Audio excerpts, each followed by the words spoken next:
Hello viewers. TNUSRB Tamil Nadu சீருடை பணியாளர் தேர்வாணையம் நடத்தக்கூடிய S A exam. So most wanted அந்த டேட்டா வந்து எக்ஸாம் டேட் வந்து பார்த்திங்கன்னா இருந்துச்சு.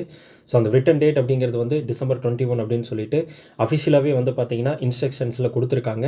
டிஎன்யூஎஸ்ஆர்பி வெப்சைட் போனீங்கன்னா எஸ்ஏ எக்ஸாமுக்குன்னு சொல்லிட்டு புதுசாக வந்து ஒரு இன்ஸ்ட்ரக்ஷன்ஸ் கொடுத்துருக்காங்க. அதில் ஒரு 11 பாயிண்ட்ஸ் இருந்துச்சு. ஸோ அதை பற்றி நம்ம வந்து தெளிவாக பார்த்தோம். அந்த 11 பாயிண்ட்டு வந்து டிபார்ட்மெண்ட் கோட்டாவில் இருக்கவங்களுக்கு எவ்வளோ முக்கியம் அப்படிங்கிறது வந்து பார்த்திங்கன்னா ஃபுல்லாக பார்த்தோம். அண்ட் அவங்களுக்கு உண்டான அந்த சிலபஸ் ஒரே மாதிரியான எழுத்து தேர்வு அப்படின்னு வந்து பார்த்திங்கன்னா சொல்லியிருக்காங்க. அண்ட் அவங்களுக்கு ஃபிசிக்கல் எக்ஸாமினேஷன் இருக்குன்னு சொல்லியிருக்காங்க. ஸோ எப்போ அவங்களுக்கு ஃபிசிக்கல் எக்ஸாமினேஷன் இருக்குன்னு சொன்னாங்களோ அப்போயே அவங்களுக்கு வந்து அந்த 85 அப்படிங்கிறது கட்டு அவங்க 70 மார்க்ஸ்க்காக வந்து பார்த்திங்கன்னா எழுதி ஆகணும். ஸோ அதில் வந்து பார்த்திங்கன்னா இப்போ இந்த ஓப்பன் கோட்டாவில் இருக்கவங்களுக்கு இந்த சிலபஸ். ஸோ இது வந்து பார்த்திங்கன்னா டிஎன்எஸ்ஆர்பி வெப்சைட்டில் எஸ்ஏ எக்ஸாமில் அவங்களுக்கு கொடுத்துருக்கக்கூடிய சிலபஸ் தான். ஸோ இதில் ஜென்ரல் நாலேஜ் வந்து பார்த்திங்கன்னா 80 கொஸ்டின்ஸ் 40 மார்க்ஸ்க்கு. அண்ட் சைக்காலஜி வந்து பார்த்திங்கன்னா 60 கொஸ்டின் இருக்கும் 30 மார்க்ஸுக்கு. ஸோ மொத்தம் வந்து பார்த்திங்கன்னா 140 கொஸ்டின் வந்து பார்த்திங்கன்னா இருக்கும். ஒரு கொஸ்டினுக்கு வந்து பார்த்திங்கன்னா அரை மார்க் அப்படின்னு சொல்லிட்டு 70 மார்க்குக்கு வந்து பார்த்திங்கன்னா நீங்கள் எக்ஸாம் எழுதுவீங்க. ஸோ இந்த 70 மார்க்குக்கு வந்து மினிமம் 25 மார்க்ஸ் வாங்கினீங்கன்னா தான் வந்து பார்த்திங்கன்னா நீங்கள் ரிட்டனில் வந்து குவாலிஃபை அப்படிங்கிறது வந்து ஆக முடியும். ஆனால் இதில் 25 மார்க்ஸ் அப்படின்னு போட்டிருந்தாங்கனாலும் நீங்கள் 70க்கெல்லாம் வந்து ஒரு 60+ வாங்கலை அப்படின்னாலே நீங்கள் இந்த ரேஸ்லேருந்து வந்து பார்த்திங்கன்னா வெளியே போயிடுவீங்க. ஏன்னா வேகன்சி வந்து அதிகமாக இருந்தாலும் இதில் வந்து நான் ஒரு எக்ஸாம்பிள் சொல்கிறேன். இந்த எக்ஸாமினேஷன் வந்து ஒரு 5 லட்சம் பேர் எழுதுறாங்க அப்படின்னா 5 லட்சம் பேருக்கு 1299 அப்படிங்கிறது வந்து பார்த்திங்கன்னா ஒரு 70லேருந்து 80 பேருக்கு ஒருத்தரே வந்து பார்த்திங்கன்னா எஸ்ஏ ஆகிறதுக்கான வாய்ப்புகள் அப்படிங்கிறது ரொம்ப அதிகமாக இருக்குது. ஸோ இப்போ இது வந்து பார்த்திங்கன்னா கரண்ட் அஃபேர்ஸ் அப்படிங்கிறது ரொம்ப முக்கியமானது. மீதி இதில் இருக்கக்கூடிய ஜென்ரல் சயின்ஸாக இருக்கட்டும், history, geography, economics, Indian polity இதெல்லாமே வந்து மேக்ஸிமம் நம்ம ஸ்கூல் புக்ஸ்லேருந்து கவர் பண்ணிடுவோம். அண்ட் வந்து நம்ம படித்த அந்த டிகிரி நாலேஜ் அதை வச்சு பார்த்திங்கன்னா இது பண்ணிடுவோம். பட் இந்த கரண்ட் அஃபேர்ஸ் அப்படிங்கிறது வந்து நீங்கள் டே டு டே லைஃப்பில் நீங்கள் டெய்லி நியூஸ் பேப்பர் ரீட் பண்ணுறது, அதுக்கப்புறம் நடப்பு நிகழ்வுகள் தெரிஞ்சுக்கிறது, அதை வச்சு மட்டும்தான் வந்து உங்களால் அதுக்கு ஆன்சர் பண்ண முடியும். அண்ட் இது வந்து பார்த்திங்கன்னா ஒரு 4 to 5 கொஸ்டின்ஸ் இதிலிருந்தே வந்துடுன்னு சொல்லலாம். ஏன்னா 80 கொஸ்டின் இருக்குது இப்போ நம்மளுக்கு வந்து ஜென்ரல் நாலேஜ்லேயே. ஸோ அந்த ஜென்ரல் நாலேஜில் இருக்க அந்த 80 கொஸ்டினில் கிட்டத்தட்ட வந்து இதுவே வந்து ஒரு 5-6 கொஸ்டின் பக்கம் வந்துடும். ஸோ அதில் வந்து ரிப்பீட்டடாக வந்து பார்த்திங்கன்னா கேட்கக்கூடிய முக்கியமான கொஸ்டின்ஸ் தான் வந்து பார்த்திங்கன்னா இப்போ நம்ம பார்க்க போகிறோம். ஸோ அது வந்து எஸ்ஐ தேர்வு 2025 மிக முக்கியமான நடப்பு நிகழ்வுகள் தான் நம்ம இப்போ வந்து பார்க்க போகிறோம். ஸோ அதில் அறிவியல் மற்றும் தொழில்நுட்பம், சயின்ஸ் அண்ட் டெக்னாலஜி. ஸோ 2025ஆம் ஆண்டில் இஸ்ரோவின் சுகன்யான் திட்டத்தின் முதல் ஆளில்லா சோதனை பயணம் எதை கொண்டு விண்ணில் செலுத்தப்பட்டது? அதுக்கு ஆப்ஷன் வந்து பார்த்திங்கன்னா வியோமித்ரா. அண்டு நிலவு, மண் மற்றும் பாறை மாதிரிகளை பூமிக்கு திரும்ப கொண்டு வரும் நோக்கத்தை கொண்ட இஸ்ரோவின் அடுத்த விண்வெளி திட்டம் எது? சந்திரயான் 4. அடுத்த செப்டம்பர் 2025 இந்தியாவில் உருவாக்கப்பட்ட முதல் 5G ஆதரவுள்ள ரோந்து மற்றும் கண்காணிப்பு robo, patrol and surveillance robot எந்த மாநிலத்தின் காவல்துறையால் அறிமுகப்படுத்தப்பட்டது? கேரளா. டிஆர்டிஓவால் 2025 வெற்றிகரமாக சோதிக்கப்பட்ட மிக குறைந்த உயரத்தில் உள்ள அச்சுறுத்தலை தாக்கி அளிக்கும் திறன் கொண்ட புதிய தலைமுறை ஏவுகணையின் பெயர் என்ன? VLSR-SAM. அதுக்கப்புறம் செயற்கை நுண்ணறிவு ஏஐ மூலம் மருத்துவத்துறையில் ஆராய்ச்சிகளை மேம்படுத்த 2025 மத்திய அரசால் தொடங்கப்பட்ட பிரம்மாண்ட திட்டத்தின் பெயர் என்ன? நேஷ்னல் ஏஐ ஹெல்த் கிரிட் அப்படிங்கிறது. அடுத்து பாதுகாப்பு மற்றும் இராணுவத்துறை, டிஃபென்ஸ் அண்ட் செக்யூரிட்டியிலிருந்து இருக்கக்கூடிய கொஸ்டின்ஸு. செப்டம்பர் 2025 இந்திய கடற்படையில் இந்தியன் நேவி சேர்க்கப்பட உள்ள உள்நாட்டிலேயே கட்டப்பட்ட 2வது அதிநவீன anti submarine warfare shallow water craft அப்படிங்கிறது எது அப்படின்னு. ஸோ அது INS ஆண்ட்ரோத் அப்படிங்கிறது. அடுத்து 2025ஆம் ஆண்டின் மத்தியில் இந்திய இராணுவம் மற்றும் ஐக்கிய அரபு அமீரக படைகள் இணைந்து நடத்திய பயங்கரவாத எதிர்ப்பு பயிற்சியின் பெயர் என்ன? அதுக்கு வந்து டெசர்ட் சைக்ளோன். அடுத்து இந்திய விமானப்படைக்கு 2025 பிரான்சிலிருந்து வாங்கப்பட்ட மேம்படுத்தப்பட்ட ரஃபேல் ரக போர் விமானத்தின் சிறப்பு பெயர் என்ன? Rafale M. அடுத்து ஊடுருவலை தவிர்க்க இந்தியாவின் எல்லைகளை கண்காணிக்க 2025 எல்லை பாதுகாப்பு படையால் தொடங்கப்பட்ட ட்ரோன் அடிப்படையிலான தொழில்நுட்ப திட்டம் என்ன? ஆப்ரேஷன் ரசா கவச்.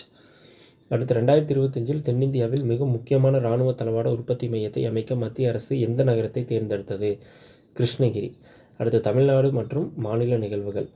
ஆகஸ்ட் 24 தமிழ்நாட்டின் புதிய தலைமைச் செயலராக நியமிக்கப்பட்டவர் யார்? முருகானந்தம். தமிழ்நாட்டில் 2025-2026 பட்ஜெட்டில் அறிவிக்கப்பட்ட தமிழர் பெருமை என்ற திட்டத்தின் முக்கிய நோக்கம் என்ன? தமிழ்நாட்டு கலை மற்றும் இலக்கியத்தை சர்வதேச மயமாக்குதல். தமிழ்நாட்டில் சமீபத்தில் தொடங்கப்பட்ட அனைத்து குடும்பத் தலைவர்களுக்கும் மாதந்தோறும் 1000 வழங்கும் திட்டத்தின் பெயர் என்ன? கலைஞர் மகளிர் உரிமை திட்டம். 2025 இந்தியாவில் உள்ள முக்கிய துறைமுகங்களில் முதல் பசுமை ஹைட்ரஜன் மையமாக அறிவிக்கப்பட்ட துறைமுகம் எது? தூத்துக்குடி துறைமுகம். இந்தியாவில் உள்ள கிராமப்புற ஏழை குடும்பங்களுக்கு பாதுகாப்பான மற்றும் மலிவு விலையில் வீடுகளை வழங்குவதற்காக 2025 தமிழ்நாடு அரசால் தொடங்கப்பட்ட திட்டத்தின் பெயர் என்ன? அனைவருக்கும் வீடு திட்டம். அடுத்து தேசிய நிலவுகள் மற்றும் திட்டங்கள். 2025ஆம் ஆண்டில் மத்திய அரசால் ஒரு தேசம் ஒரு தேர்தல் தொடர்பான சட்ட மற்றும் நிர்வாக பரிந்துரைகளுக்காக அமைக்கப்பட்ட குழுவின் பெயர் என்ன? குழுவின் அந்த தலைவர் யார் அப்படின்னா ராம்நாத் கோவிந்த். இந்தியாவில் சமீபத்தில் புதிதாக உருவாக்கப்பட்ட சகாகார் சே சம்ரித்தி என்ற தாரக மந்திரத்துடன் கூடிய மத்திய அமைச்சகம் எது? கூட்டுறவு அமைச்சகம். இந்திய அரசின் பிரதம மந்திரி விஸ்வகர்மா யோஜனா எந்த துறையில் உள்ள கைவினைஞர்கள் மற்றும் தொழிலாளர்களுக்கு பயனளிக்கும் வகையில் தொடங்கப்பட்டது? பாரம்பரிய கைவினை மற்றும் கருவிகள் தயாரிப்பவர்கள். இந்தியாவில் மக்கள் தொகையை கட்டுப்படுத்துதல் மற்றும் குடும்ப கட்டுப்பாடு குறித்த விழிப்புணர்வை ஏற்படுத்த 2025இல் தொடங்கப்பட்ட புதிய தேசிய திட்டம் என்ன? மிஷன் பரிவார் விகாஸ்.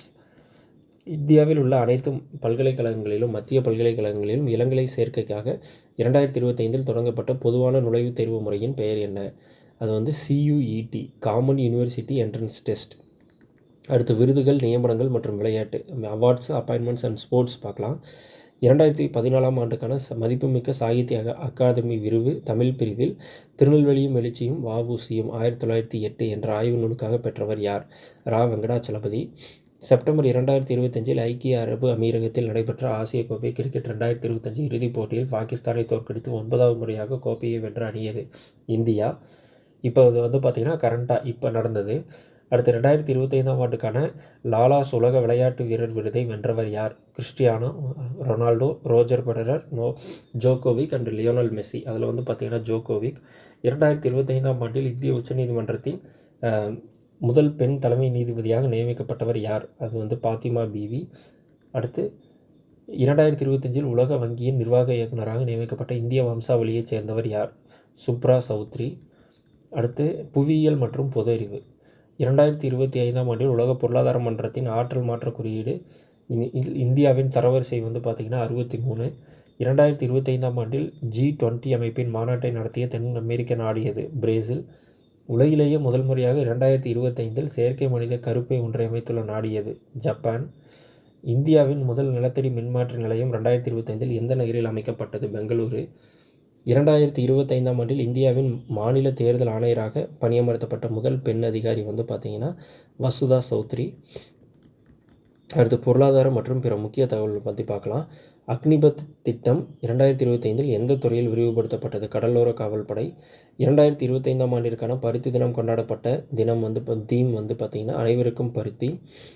உலகளவில் சுற்றுச்சூழல் விழிப்புணர்வு மற்றும் புதுப்பிக்கத்தக்க ஆற்றலை மேம்படுத்துவதற்காக 2025இல் தொடங்கப்பட்ட ஐநாவின் புதிய திட்டம் வந்து பார்த்திங்கன்னா குளோபல் கிளைமேட் ஃபண்ட். அடுத்து மத்திய அரசு 2025இல் தனது அனைத்து ஆவணங்கள் மற்றும் முக்கிய செயல்பாடுகளை முழுவதுமாக மின்னணு மயமாக்க இலக்கு நிர்ணயித்துள்ள திட்டத்தின் பெயர் என்ன? Mission archive. அடுத்து சமீபத்தில் உலக வர்த்தக அமைப்பின் புதிய தலைமை இயக்குநராக நியமிக்கப்பட்டவர் வந்து பார்த்திங்கன்னா டேவிட் வாட்கின்ஸ். ஸோ இப்போ நம்ம பார்த்த இந்த 35 கொஸ்டின்ஸ்லேருந்து கண்டிப்பாக வந்து பார்த்திங்கன்னா ஒரு 3 to 4 கொஸ்டின்ஸ் உங்களோட எஸ்ஏ எக்ஸாமினேஷனுக்கு வந்துடும். ஸோ இது ரொம்பவே முக்கியமான கரண்ட் அஃபேர் கொஸ்டின்ஸு. ஸோ இதெல்லாம் வந்து தெரிஞ்சு வச்சுக்கோங்க. ஸோ இது வந்து பார்த்திங்கன்னா உங்களோட ஃப்ரெண்ட்ஸ்க்கும் ஷேர் பண்ணுங்கள். இதே மாதிரி நம்ம டெய்லி நம்மளோட வீடியோவில் வந்து பார்த்திங்கன்னா ஒரு 30 to 50 கொஸ்டின்ஸ் வந்து கரண்ட் அஃபேர்ஸ் பற்றி பார்ப்போம். அண்டு மீதி இருக்கக்கூடிய டாபிக்ஸ் பற்றி வந்து பார்த்திங்கன்னா நம்ம கவர் பண்ணுவோம். ஸோ ஹால் டிக்கெட் அப்படிங்கிறது இந்த எஸ்ஏ எக்ஸாமினேஷனுக்கு ஒரு 10 days பிஃபோர் வந்து பார்த்திங்கன்னா வெளியாகும். ஸோ இந்த வீடியோ உங்களுக்கு பிடிச்சிருந்துச்சுன்னா உங்களோட ஃப்ரெண்ட்ஸ்க்கும் ஷேர் பண்ணுங்கள். நம்மளோட சேனலை சப்ஸ்கிரைப் பண்ணுங்கள்.